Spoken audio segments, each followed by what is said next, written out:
Today, I would like to talk about UK Energy and Utilities Companies analysis. This presentation includes 4 parts.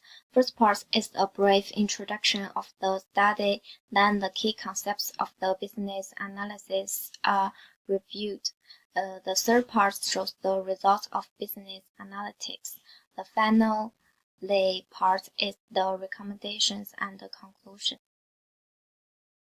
In recent years, the technology-driven innovation has changed almost all the processes of the UK energy and utilities sectors, such as generation, transmission, distribution, and supply. And the purpose of this report is to assess the future performance of the energy and the utilities sector in the UK and provide recommendations to the management.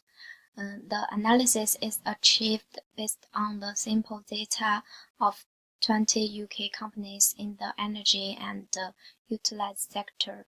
The analysis variables include net tangible assets, number of employees, profit before taxation, return on capital employed, return on shareholders' funds, and turnover.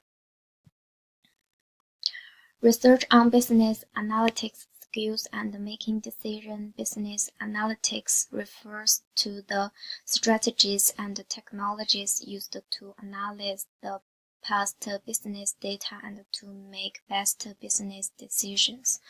Business analytics analyzes data through descriptive analytic method and predictive analytics method. Finally, the future potential outcomes of the business are provided. Business analytics are usually employed in areas which rely on the analysis and the prediction of quantitative data. Some previous study found that the application of business analytics can both improve the performance of the existing business and increase possibility of expansion. It is also provided that the business analytics can save both cost and time when completing tasks. However, the business analytics also needs a huge initial investment. It is reported that a lack of skills, data omission, and ineffective use of data are their top difficulties in the business analytics. This is dashboard, and then I'm going to analyze each of them. The net tangible assets and the number of employees reflected the business scale of companies. According to Finger, the average net tangible assets in the section has generally expanded. This change inconsistent with the increase of merger and acquisition in the recent years. It is expected that the scale of companies in the energy and utilities sectors will keep an increased trend in the near future. The technology-driven innovation has changed the generation, transmission, distribution, and supply of the energy and the utilities sectors. These changes make the demand of labor decline. The figure illustrates that the average number of employees has decreased. With the development of technology, it is estimated that the number of employees has a decreased trend. Turnover is the operating revenue earned by companies during a certain period and reflects the demand and the price of the products. This figure shows that the average turnover has increased in the 8 years according to the changes. It is predicted that the return in the sector will have the trend of increase. Profit before taxation measures the earnings of companies, um, deducting all expenses, extraction. The figure shows that the profit before taxation has decreased since the turnover have increased during the same period.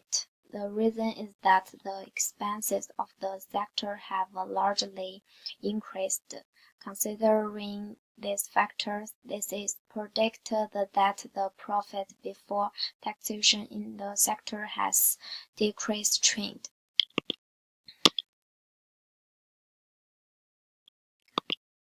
Return on capital employed and return on shareholders' funds represent how the company generates profit from the total capital or the equity. The two figures shows that the average return on capital employed has increased, but the average return of shareholders' funds has decreased.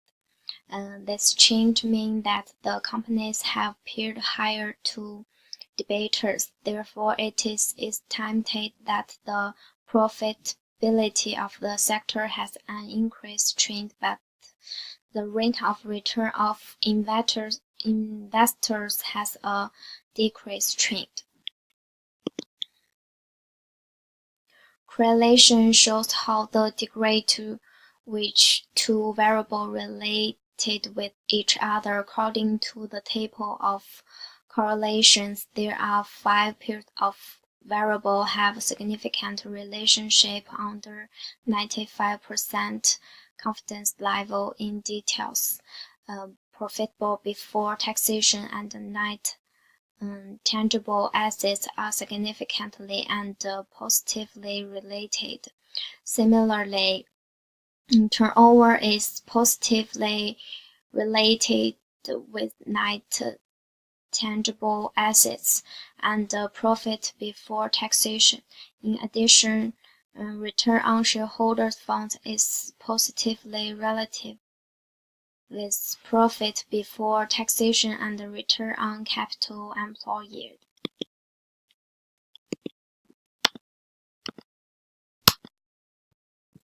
According to regression results, there are 3 variables significantly influence the return on shareholders' funds, which are net tangible assets, profit before taxation, and return on capital employed. In detail, the profit before taxation and the return on capital employed positively influence the return on shareholders' funds. On the contrary, net tangible assets have the negative influence on the return on shareholders' funds.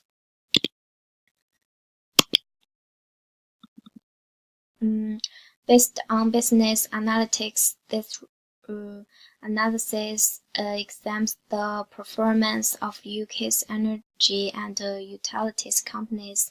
The descriptive analysis shows that the profit of UK's energy and utilities companies are largely influenced by the expenses except taxation. At the same time, the correlation analysis and the regression analysis indicate that the return on shareholders' funds are significantly influenced by tangible assets, profit before taxation, and the return on capital employed. This is recommended that the company should take action to increase the profit through decrease operating and non-operating expenses. In addition, downsize the net tangible assets can also improve the profitability of the company. Thanks for listening.